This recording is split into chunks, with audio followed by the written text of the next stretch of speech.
Hi viewers, welcome to our channel. నేను మీ anchor Saritha. ఈరోజు మనతో పాటు సీనియర్ డైరెక్టర్ గీతా కృష్ణ గారు ఉన్నారు. ఆయనతో మాట్లాడదాం. నమస్తే సార్. హాయ్. సార్, రాజమౌళి గారు అండ్ మహేష్ బాబు గారికి ఆ ఇద్దరి కాంబినేషన్లో ఎలాంటి జోనర్ సినిమా రాబోతుంది? అలాగే మనం రీసెంట్గా ఒక మూవీ సక్సెస్ మూవీ మీట్లో చూసాము. ఇద్దరు వైఫ్ అండ్ హస్బెండ్ చక్కగా డాన్స్ చేయడం చూసాం. సో ఆ వీడియో చాలా వైరల్ అవుతుంది. దాని గురించి మీ అభిప్రాయం? యాక్చువల్గా రాజమౌళి మనిషి బాగుంటాడు. యాక్చువల్గా గడ్డానికి రంగు ఇంకా వేస్తే ఇంకా యంగ్గా ఉంటాడు కానీ వేయడు. బట్ వాళ్ళ బుక్కులన్నీ బాగుంటాయి యాక్చువల్గా. సో నేను అనుకుంటూ ఉండేవాడిని అప్పుడే అసిస్టెంట్ డైరెక్టర్గా అతను ఒక టీవీ నుంచి వచ్చి కొత్తగా డైరెక్ట్ చేసిన టైం స్టూడెంట్ నెంబర్ 1 ఆ టైంలో ఉన్నప్పుడు చూసినప్పుడు కూడా హీ లుక్స్ గుడ్ యాక్చువల్గా. నా పర్సనల్ అభిప్రాయం సోమ. చాలామంది యాక్టర్ల మీద బాగుంటాడు. సో వాళ్ళిద్దరు కూడా నా కాఫీ బార్ సినిమాకి ఆడియో ఫంక్షన్కి వచ్చారనమాట. అప్పుడు అంత సినిమా వాళ్ళని వెళ్ళలేదు. తను ఏదో అందులో యాక్ట్ చేసిన హీరో కొంచెం క్లోజ్కు ప్లస్ నాకు కూడా బాగా తెలుసు. పిలిస్తే అందరినీ పిలాలి. మేము ఓన్లీ రోషి గారిని పిలిచాం, చీఫ్ మినిస్టర్ గారిని. వాళ్ళే ఎక్కువ మంది అయిపోయారు. సో చేసి సినిమా ఫీల్డ్ కాకుండా ఓన్లీ జర్నలిస్టులు పిలిచారనమాట. ఇక్కడ 3 లాంగ్వేజ్లు చేసాం కాబట్టి 3 భాషల్లో కూడా పెద్ద పెద్ద ఉన్నాయి. బెంగళూరులో వచ్చి విన్సెంట్ మ్యారల్ చేసాం, అక్కడ వచ్చి అంబాసిడర్ పలవ్ చేసాం, అక్కడ చెన్నైలో 3 లాంగ్వేజ్ సినిమా అది. నేను పబ్లిసిటీ బాగానే చేస్తాను యాక్చువల్గా. ఇక్కడ వచ్చి వైఎస్ఆర్ గారు లేరు కాబట్టి ఆ టైంలో రోసయ్య గారు ఉండబట్టి ఆయన పిలిచాం. ఆయన కూడా వచ్చారు 50 మంది. ఒక 2 చాలా మంది వచ్చారు. మిగతా వాళ్ళు కూడా ఎవరెవరు వస్తా కూడా తెలియదు. సీఎం గారు కూడా వచ్చారు అనమాట. అప్పుడు రాజమౌళి ఆ అమ్మాయి కూడా వచ్చిందనమాట. చక్కగా ఇట్స్ గుడ్ పెయిర్ యాక్చువల్గా. He looks good. తను కూడా పర్లేదు. But Rajamouli with good nose and వాళ్ళందరూ డ్యాన్స్ చేస్తున్నప్పుడు నాకు అనిపించింది, కింద నుంచి కెమెరా పెట్టారు కదా, అది వాళ్ళంతా చక్కగా చేశారు. అలా ముందే ఏమన్నా ఒక 2-3 రిహార్సల్ ఏమైనా చేశారేమో కూడా అనిపించింది నాకు యాక్చువల్గాను. That's good. I felt very happy. Come kind of a జోష్ అనమాట. ఆ సినిమా ఎవరైతే పిలిచారో వాళ్ళకు కూడా ఇది సరదాగా ఉన్నట్టు లెక్క. తర్వాత నువ్వు అడిగిన దాంట్లో ఇంకొక ఏంటంటే మహేష్ బాబుతో ఏ జోనర్ నాకు ఇంట్రెస్టింగ్గానే ఉంది. కాకపోతే కొంచెం జాగ్రత్తగా ఉండాలి. ఏ జోనర్ చేసినా కూడా రాజమౌళి బ్రాండ్ ఉంది కాబట్టి ఇప్పుడు కాకపోతే ఒక విధంగా ఇండైరెక్ట్గా మహేష్ బాబు ఈ పవన్ కళ్యాణ్ లాగా బన్నీ లాగా అంత మాస్ హీరో కాదు. ఎందుకంటే మనిషి అందగాడే. బిగ్గు పెట్టుకున్నా కూడా అంత బిగ్గే కదా, అందగాడే. సో నేను చాలా చెప్పాను, భయపడేందుకు, ఇట్స్ ఫ్యాక్ట్.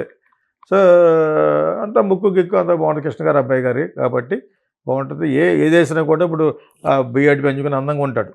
కరెక్ట్, పర్ఫెక్ట్గా ఉన్నాడు కాబట్టి. సో అతనికి ఎంత ఉన్నా కూడా వీళ్ళంత మాస్ లేదు. అంత మాస్ ఉంటే 2 మాస్ సాంగ్లు పెట్టుకుని ఆ సినిమా డమాల మంది అంటే గుంటూరు కారం. అసలు అందులో వచ్చిన సాంగ్ ఆ అమ్మాయి అందం, ఆ సాంగ్ గురించి ఆడేయాలి కదా. అంటే ఇతనికి యాజిస్టీజ్గా అంత మాస్ లేదు.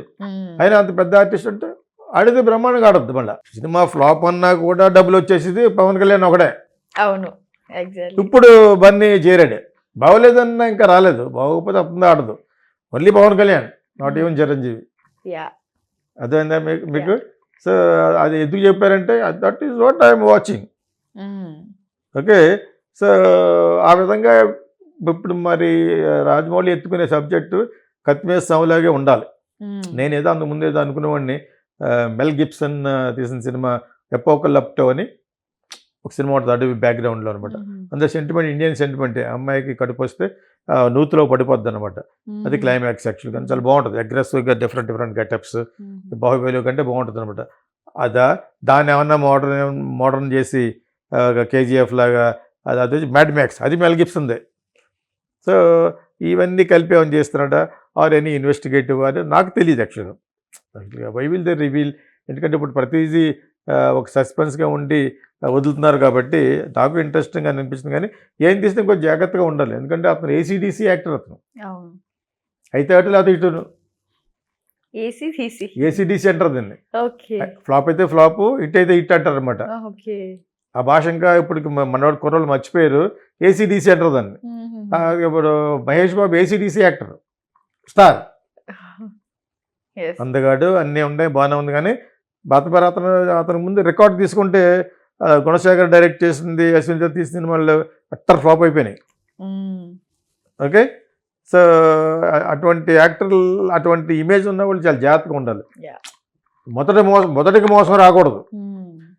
అది రాజమౌళికి కూడా కుదులు కదిపేసేటట్టుగా ఉండకూడదు.